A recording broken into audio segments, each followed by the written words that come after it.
ये एक पेड़ है। हमारी धरती पर ऐसे बहुत सारे पेड़ हैं। इसका काम है सूरज से लाइट लेना और फोटोसिंथेसिस प्रोसेस के जरिए उसे अपने खाने में कन्वर्ट कर लेना। लेकिन यहाँ पर ये जो कन्वर्जन होगा, इसमें उसे सूरज की लाइट के साथ साथ कार्बन डाइऑक्साइड की भी जरूरत पड़ती है। इसी वजह से ये जो पेड़ है वो हमारी धरती के लिए बहुत ज़्यादा इम्पोर्टेंट है, क्योंकि ये हमारी धरती का कार्बन डाइऑक्साइड को अब्जॉर्ब करते हैं और हमें देते हैं हमारे जीने के लिए ऑक्सीजन। लेकिन हम जानते हैं कि ये जो पेड़ है ये अपना काम उतनी एफिशिएंट तरीके से नहीं कर पा रहे। इसके दो रीज़न है। पहला, हमने इनके नंबर्स को बहुत ज़्यादा कम कर दिया है। दूसरा, हमने अपनी कार्बन एमिशन को बहुत बहुत बहुत ज़्यादा बढ़ा दिया है। और अगर हम इस चीज़ को ऐसे ही कंटिन्यू रखेंगे तो बहुत ही जल्दी हम अपने धरती के छठे मास एक्सटिंक्शन तक पहुंच जाएंगे और इस धरती पर कोई भी जिंदा नहीं रहेगा। अब ऑब्वियसली इसके बारे में बहुत ज़्यादा प्लान्स चल रहे हैं। पूरी दुनिया कार्बन न्यूट्रल होना चाहती है। मतलब वो चाहती है कि वो अपने प्रोडक्शन से जितना कार्बन प्रोड्यूस कर रही है वो उतना ही कार्बन बचा भी पाए, ताकि इन्वायरमेंट में वो बिल्कुल भी कार्बन न फैलाए। इसके लिए हम अपने फॉसिल फ्यूल्स की डिपेंडेंसी को ख़त्म कर रहे हैं, क्लीन एनर्जी की तरफ जा रहे हैं। लेकिन क्या सिर्फ इतना बहुत है? वेल, अब जो आप अपनी स्क्रीन पर देख रहे हो ये एक पेड़ है। जी हाँ, एक मैकेनिकल पेड़। आज की वीडियो में हम इसी चीज़ के ऊपर बात करेंगे, तो चलिए जल्दी से वीडियो को शुरू करते हैं। अब यहाँ पर इसे रेगुलर ट्रीज की तरह पानी और लाइट की ज़रूरत नहीं पड़ती ताकि ये कार्बन डाइऑक्साइड को एब्जॉर्ब कर सके, बल्कि ये डायरेक्ट कार्बन डाइऑक्साइड को हमारे एटमॉस्फेयर से एब्जॉर्ब करता है और उसे अपने पास स्टोर करता है। और ये एक मैकेनिकल ट्री एक नेचुरल ट्री के मुकाबले कई हजार गुना ज्यादा कार्बन डाइऑक्साइड एक दिन में एब्जॉर्ब कर सकता है, एटलीस्ट इन थियरी। ये एक 2.5 मीटर वाइड सिलेंड्रिकल बेस वाला 10 मीटर लंबा एक स्ट्रक्चर होगा, जिसमें हर एक के अंदर 150 से ज्यादा डिस्क फॉर्मेशन से एक मैकेनिज्म बना होगा। ये बेसिकली इसके सरफेस एरिया को बढ़ाने के लिए है, ताकि ये ज्यादा से ज्यादा एब्जॉर्ब कर सके। यहाँ पर यही वो डिस्क हैं जो कैटलिस्ट की तरह काम करेगी, जो इस कार्बन डाइऑक्साइड को बाउंड करेगा। हर 20 मिनट से 1 घंटे के अंदर, depending on the weather condition, ये कैटलिस्ट फुल हो जाएगा।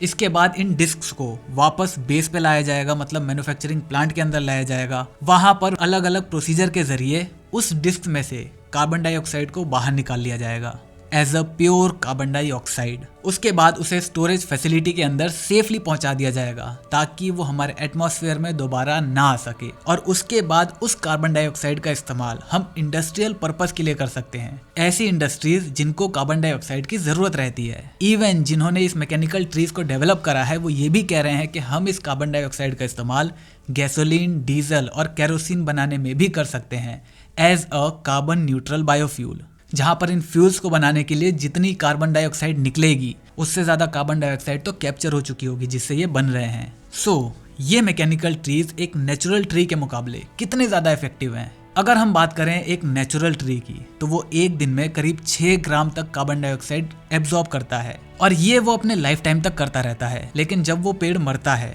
तब जब उसकी बॉडी डिकम्पोज होती है, तो उस प्रोसेस के अंदर बहुत सारा कार्बन डाइऑक्साइड उसकी बॉडी में से वापस हमारे एटमॉस्फेयर में चला जाता है। लेकिन वहीं पर एक मैकेनिकल ट्री की अगर हम बात करें, तो वो एक दिन में करीब 83 kgs तक की कार्बन डाइऑक्साइड एब्जॉर्ब कर सकता है।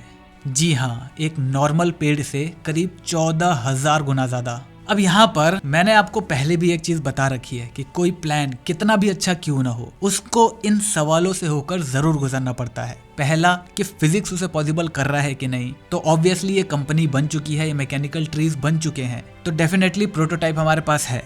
फिजिक्स तो इसे अलाउ कर रहा है।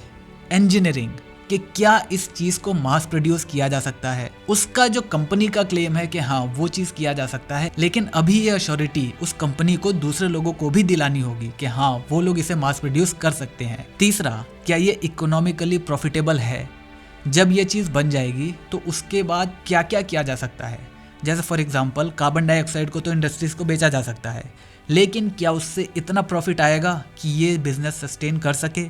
तो यहाँ पर इसके फाउंडर क्लाउस लेकनर का कहना है कि हाँ, इस सदी के एंड तक हम इन सारी प्रॉब्लम्स को फिक्स कर सकते हैं और हम एक प्रॉफिटेबल, स्केलेबल और एक इफेक्टिव तरीका तैयार कर सकते हैं कार्बन को कैप्चर करने का। बात करते हैं इनके प्रॉब्लम्स की। अगर हम सिर्फ 2020 के कार्बन एमिशन को देखें, तो पूरी धरती ने करीब 36 billion tons of carbon dioxide emit करा है। एक मैकेनिकल ट्री एक साल में 30.4 टन कार्बन डाइऑक्साइड एब्जॉर्ब कर सकता है। तो यहाँ पर 2020 में जितना कार्बन एमिट हुआ है उस पूरे के पूरे कार्बन डाइऑक्साइड को कैप्चर करने के लिए करीब 1.8 बिलियन मैकेनिकल ट्रीज की जरूरत पड़ेगी। अभी सुनने में तो आपको बहुत ज्यादा लग रहा होगा, लेकिन ये साइज में बहुत ज्यादा छोटे होते हैं। अगर हम इसके डायरेक्ट अल्टरनेटिव की बात करें, जो हमारी धरती पर सबसे ज्यादा कार्बन डाइऑक्साइड को एब्जॉर्ब करता है, सबसे ज्यादा ऑक्सीजन रिलीज करता है, वो बेसिकली किया जाता है हेम्प फार्मिंग की मदद से। अगर हम इस 36 billion ton of carbon dioxide को एब्जॉर्ब करवाना चाहते हैं तो हमें अपनी धरती का 27% लैंड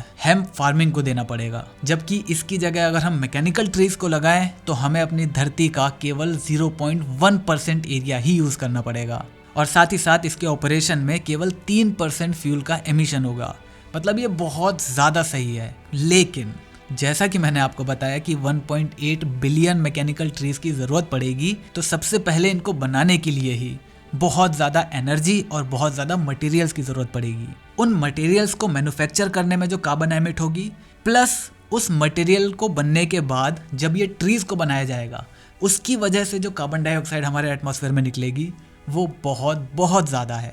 तो डेफिनेटली इसको एक साथ नहीं किया जा सकता, धीरे धीरे करके इस चीज को आगे बनाया जा सकता है। दूसरा, ये जो कार्बन डाइऑक्साइड हम कलेक्ट करेंगे उसका हम करेंगे क्या?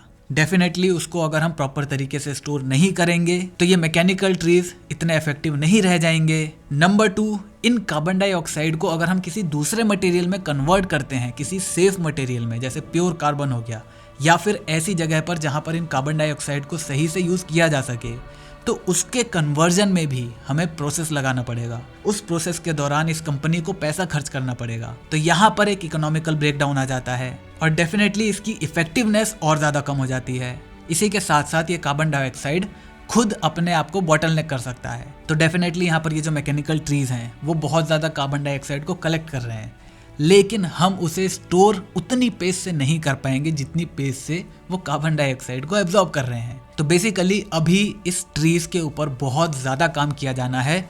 इसी वजह से अभी जो इसका विजन है वो 2030 तक का है, वहाँ पर जाकर वो इसे इम्प्लीमेंट करना शुरू करेंगे। और डेफिनेटली अगर किसी तरह इन सारे फ्लॉज को ठीक करा गया तो हमें बहुत तगड़ी इनोवेशन देखने को मिलेगी।